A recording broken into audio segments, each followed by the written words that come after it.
Hello everyone and welcome to this video. Now today I thought that I would round off the year doing something a little bit different, talking about some gigs that I went to like this past year. So I went to 14 in total, so I thought that was a nice number that I could cut it down to do a top 10 list of my gigs of 2025. So yeah, what I plan to do here is just talk about the gigs like a little bit and then also show a couple of clips from each one as well. So yeah, we will just get stuck into the list at number 10. Have to see straight. That'll make me unkind. Visions are blue. I'm angry. I'm wise, and you're on the cloudy sky.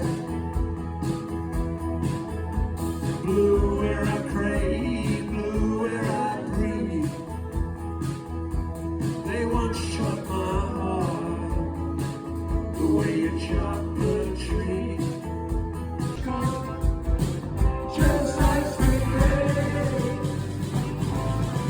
falling just like sheep, coming down like love, coming at my feet, scream the rain.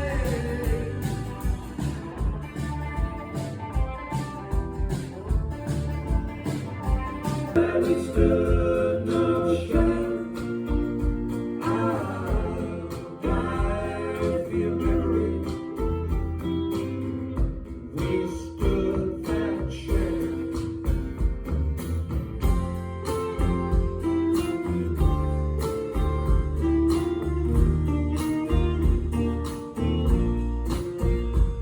Which I'm going for at number 10, Robert Forster from the Go-Betweens. He played in Edinburgh, I think in October, I want to say, at a place called the Pleasance Theatre, which is a really small, really small, intimate venue. I think it's a converted church, actually, so it was a really nice venue, and he and his band played really, really, really well. I thought that the musicians he had were really great.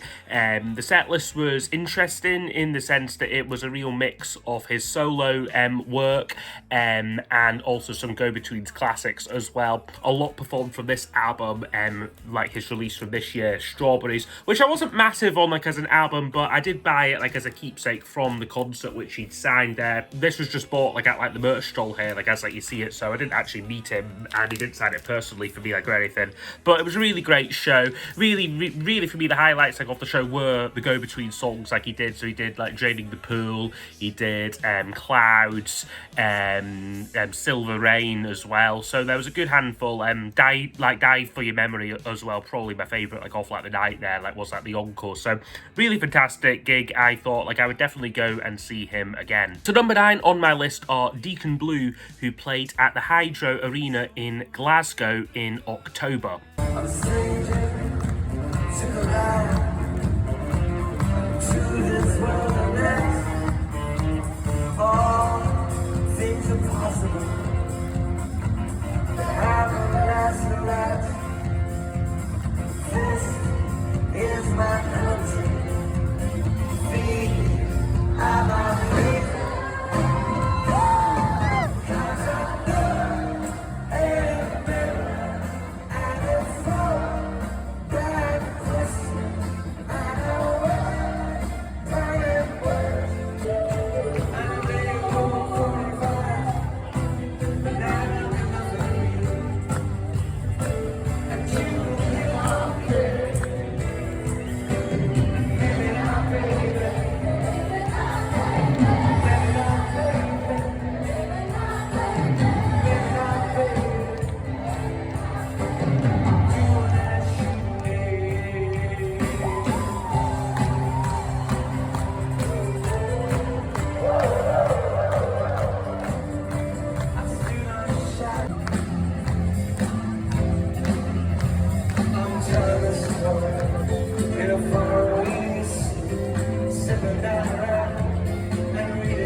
this was a tour in support of their album from earlier this year called The Great Western Road, which I didn't buy. I did listen to it, but I just thought it was a bit middle of the road. You know, Deacon Blue are a band who I think started off incredibly great, you know, fully formed with the Raintown album, and then just gradually got weaker and weaker, blander and blander, like as like the years like went on. Their set list now like was a real mixture of like material. So they actually did 10 tracks from that album, The Great Western Road. So really pushing that album that you don't often see bands, particularly legacy bands these days, really pushing like their new album. So they did 10 tracks from it, nearly the whole album, and I guess I maybe thought that the gig maybe suffered a bit, like as like a result, because there was so many songs that I just didn't know, like kind of thing. Because they did 10 from that. They did a couple of other ones from other more recent albums as well. Of course they did some. Of course they did some of like their classics as well. So it was amazing to hear songs like Dignity live, as well as a Real Gone Kid, Loaded, a real favourite of mine as well. Stuff like Wages Day, Queen of the New Year, like all those songs, like were absolutely like fantastic, like to hear live.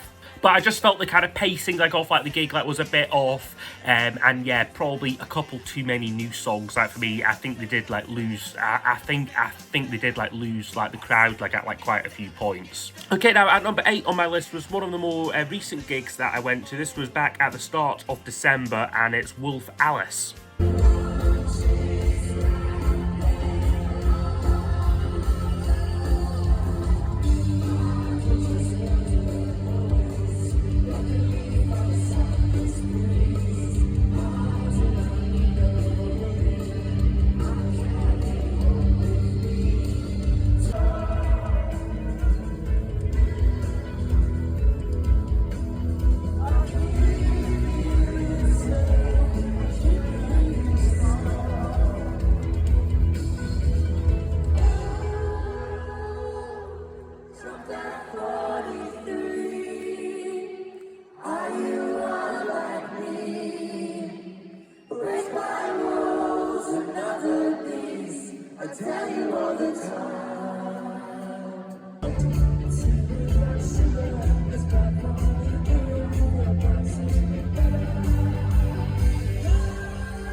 Who are a band I've just really gotten into recently thanks to this album here, The Clearing, which was my second favourite album of the year. Absolutely brilliant album, and it was very much like once I heard this album that I was like, okay, I think I might want to go. I think I might like want to go and see them. So I went with my friend Ollie, who does some great YouTube videos on here as well. Like I will link his channel in the description, and Ollie's brother James, like we went to see them again, like at like the Hydro in Glasgow, and we were standing for this, which I think really is the way to go like with gigs. I didn't mention like with Deacon Blue there, but like we were sitting down and it was very awkward kind of getting up for some numbers and then like sitting down for others, or wanting to get up for some but feeling like like am I going to be like annoying like the people behind me kind of thing. But for the standing gig you don't need to worry about any of that. Like for me, like it was really fantastic. Really just this year be getting into them and kind of going back now to some of like the earlier albums.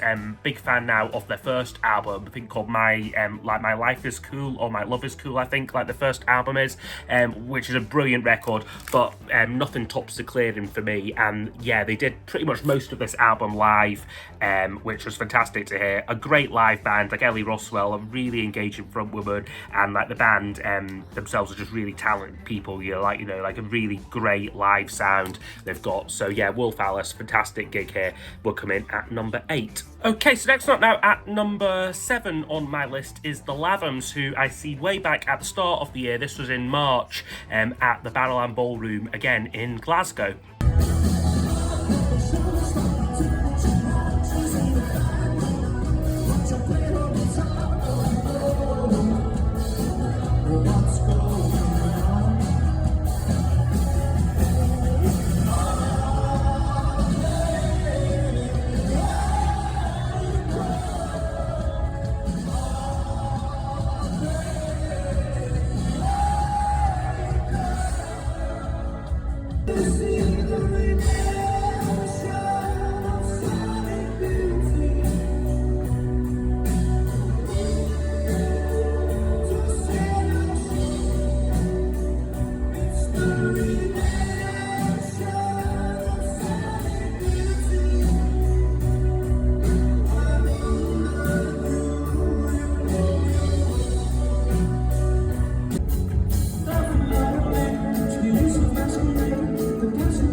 So this was, yeah, right at the start of their tour, supporting this album, Matter Does Not Define, which I think at the time that when it came out, I was a bit disappointed in, like as an album. It's maybe slightly grown on me somewhat, but it's still very much like an album that I think is a bit patchy and is possibly their weakest, maybe kind of tied with, like the last one before this called, like From Nothing to a Little Bit More.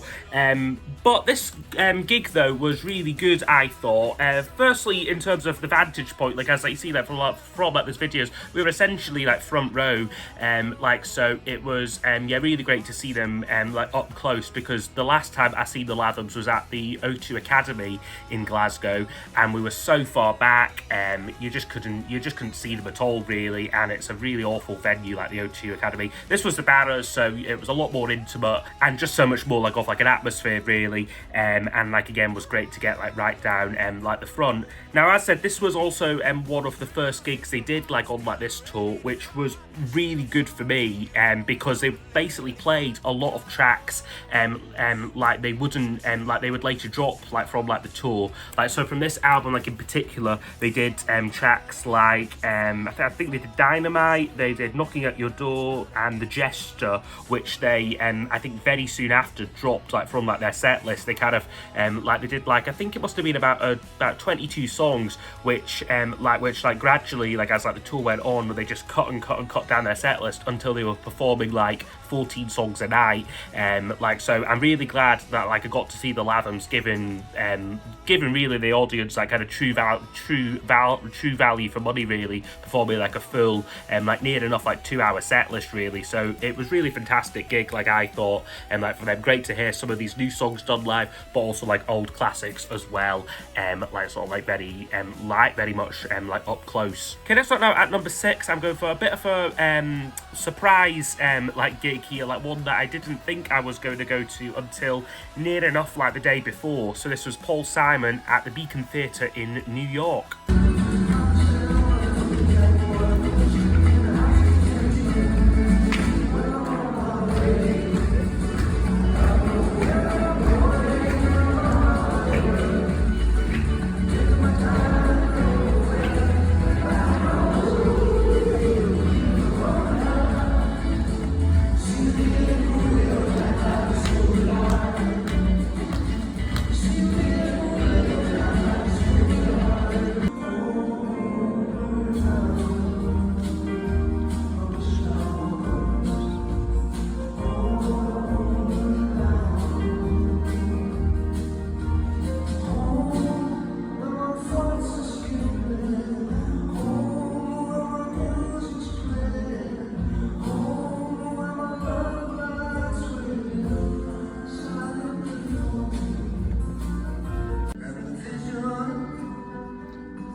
So yeah, like in like the summer, it would have been in June, me and my girlfriend went to New York like on like a holiday, and yeah, it was more just for a general kind of, yeah, like sort of like touristy holiday, like seeing like the sights like of like New York. But this also just so happened to coincide when Paul Simon was playing there. Like he was doing, I think it was near enough like a week-long residency at the Beacon Theatre, and I'd seen this, I was aware of this, but I knew the ticket prices were just like astronomical, or like or like they'd either sold out or all the resale tickets were just going for silly money.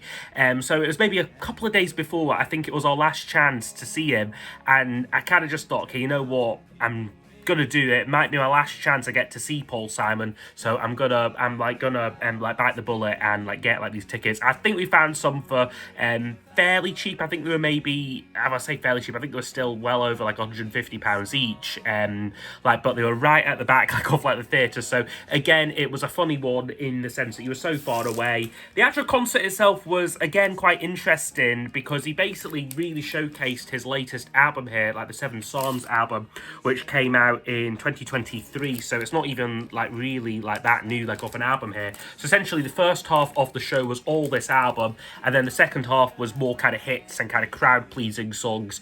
So I thought it was a good show. I thought Simon was on good form. Of course, he's getting on a bit now. He's like well into like his 80s, like, so he wasn't quite as sprightly as like when I seen him last, which would have been in 2016, where he was up on his feet and doing stuff like You Can Call Me Al and Diamonds on the Soles of Her Shoes. This was a lot more stripped back, a lot more subdued affair sort of thing, but it was a very emotional concert. It's the first time I also heard him do Sounds of Silence live, like, as well, which was a great one to hear. And then he did other favourites like Homeward Bound, a couple of tracks from Rhythm of the Saints, which were great to hear, like, as well.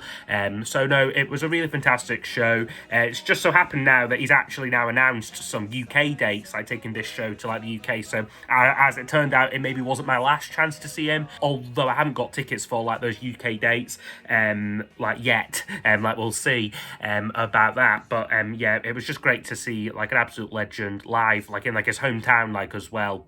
Okay, next up now at number 5, we have got Field Music, who played at the Fire Station in Sunderland in November.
Now, this was the second time that I've seen Field Music this year. I also seen them back in February, where they were promoting their last album, The Limits of Language. But I decided to go with this gig here, like the one from November, because it was a very special gig. They were celebrating their 20th anniversary. So, this is a recent reissue of their debut album, 2005's self-titled Field Music album here.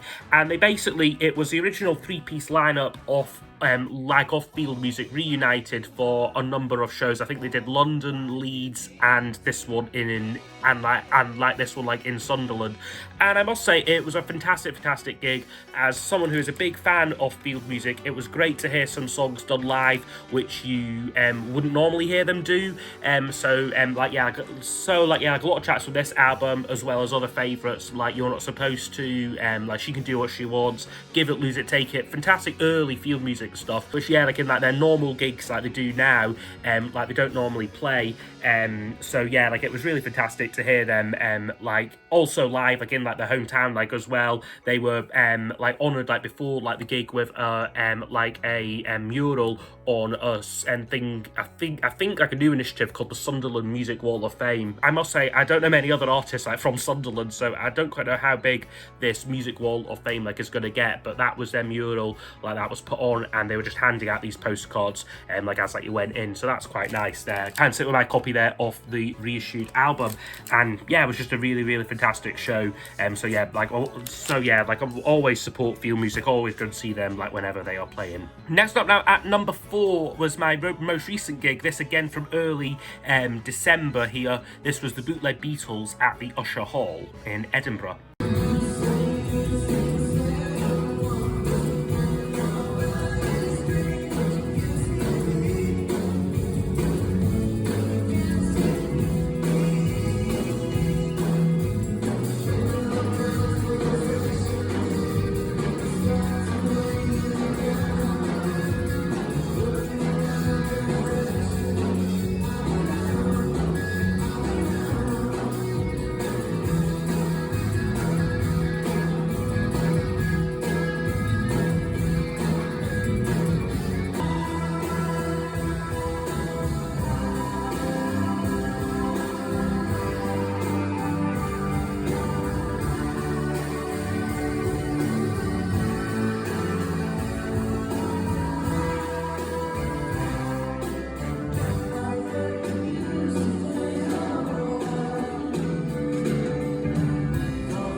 So yeah, this was part of the Bootlegs' latest tour, where they are showcasing songs from the Beatles' 5 best-selling albums. So they're doing tracks from Rubber Soul, Revolver, Sgt. Pepper, The White Album, and Abbey Road. Now this was an ideal show for me, really, because I've seen the Bootleg Beatles like quite a few times, like over like recent years, and they typically performed quite short sets. Like when I seen them, they kind of did a set of like early Beatles stuff, the kind of Beatlemania stuff, and then skipped sort of straight on to like Abbey Road again, like the later period, so not really touching the kind of middle period like of the Beatles, which I would class as their golden period, really, from Rubber Soul through to like Pepper, like a Magical Mystery Tour. So this was a fantastic show where they did a lot of my favourite Beatles songs. So they did stuff like And Your Bird Can Sing, Nowhere Man, like tracks from Pepper, like A Day in the Life, but then they did a great set of White Album tracks as well, and like again deep cuts. So they did stuff like Glass Onion, Martha My Dear, Mother Nature's Son.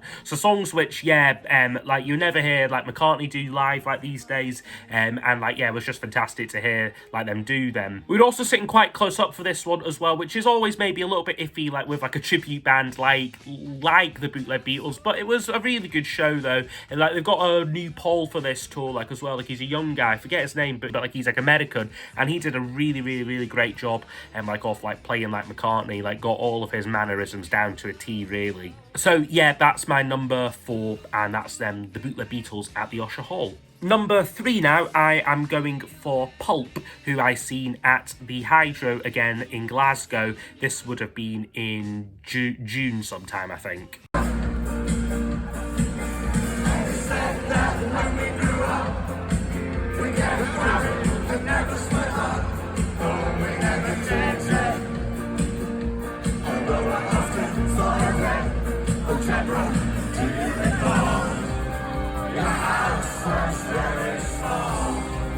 With worship on the wall, when I came out to call, you didn't notice me at all. And I said, let's all be out. Let's all Kid called David on the garage of the walls outside my house. I wanna take you home. I wanna get you children.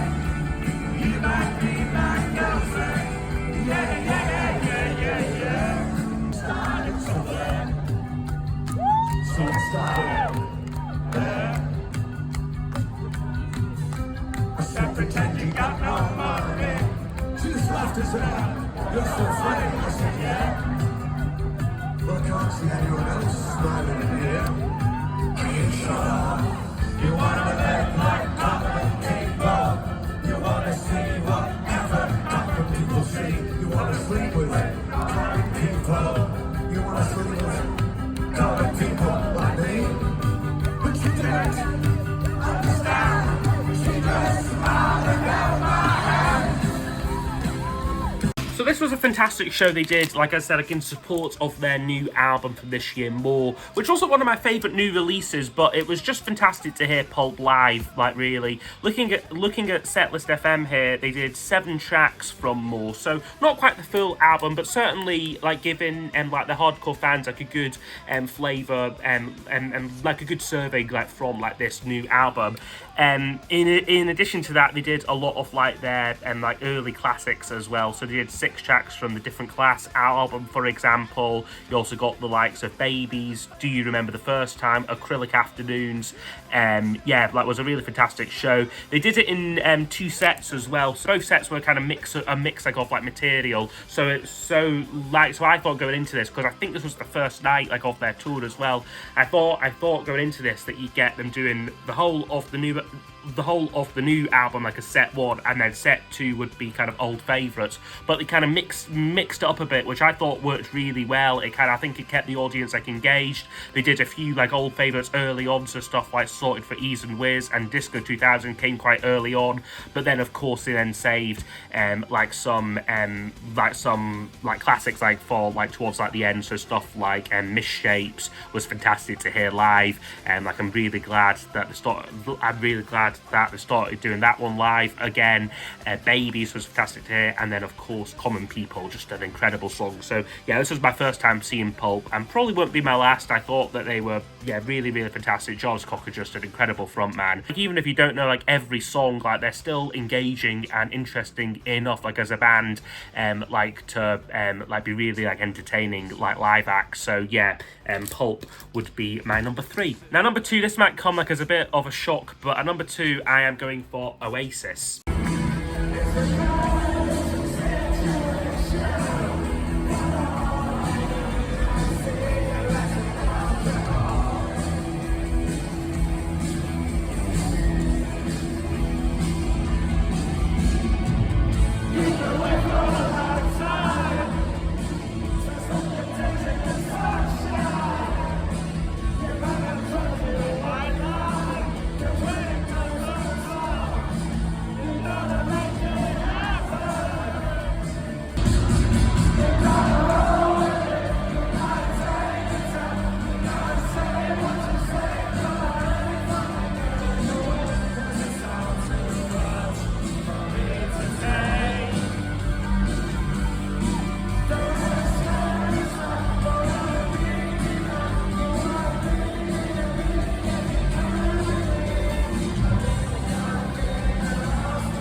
So yeah, I seen Oasis at Muddyfield Stadium in Edinburgh, like where they performed. I think they performed 3 nights, like at Muddyfield.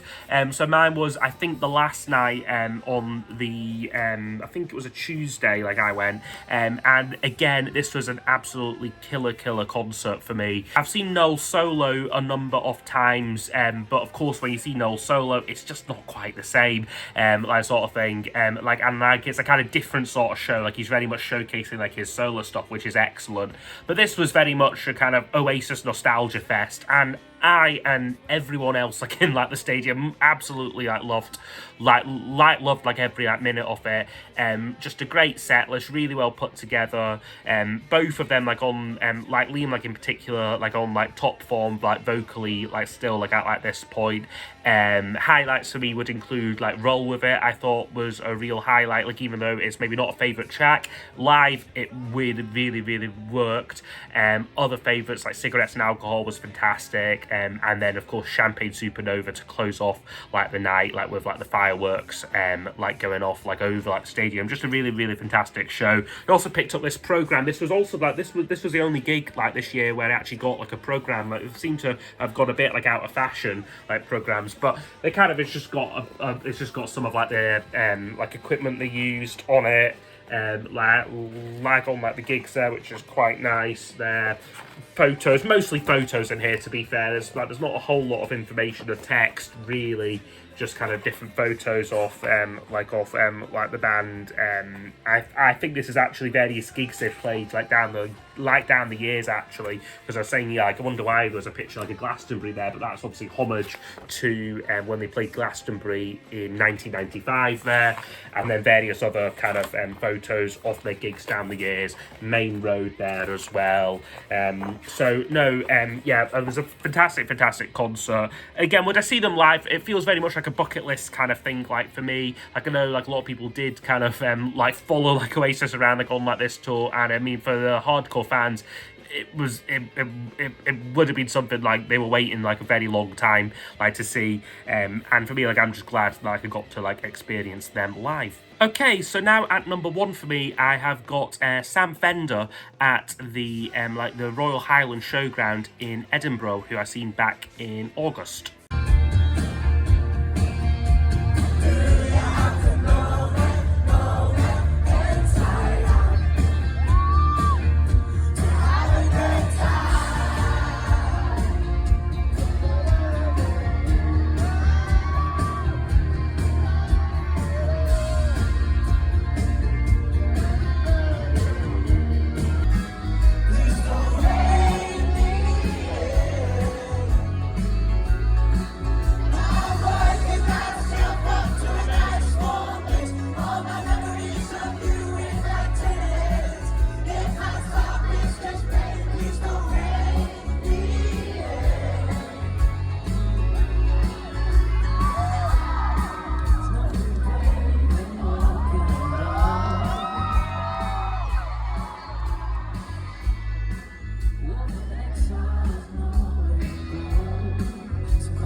So yeah, you might be a bit surprised like why I've put this at number 1, a little bit perhaps, but sort of like the videos like there, like perhaps I give it away because we were very close to like the front, like at like this one, had an amazing vantage point. Like me and my girlfriend made a very concerted effort to get there quite early to get like that sort of view, so it was quite a long day, like I have to like admit, but I'm so glad like that, like we did, like I can properly tick off Sam Fender, because the last time I seen him, which was just before People Watching came out, we were at the Hydro and we were so far back, we were sitting, it had no atmosphere like at all, whereas now I'm very glad that I've kind of got to see him kind of properly kind of like up close, because he was, yeah, like he is just like one of like my favourite like artists like these days. Fantastic record, like what came out this year, People Watching, was my album of the year, and also won the Mercury Prize, so it was maybe a little bit surprising set list wise to see that he only actually performed 4 tracks from this album like at like the show, like which was maybe a bit disappointing, because I really think this is an album like really worth like showcasing. amazing.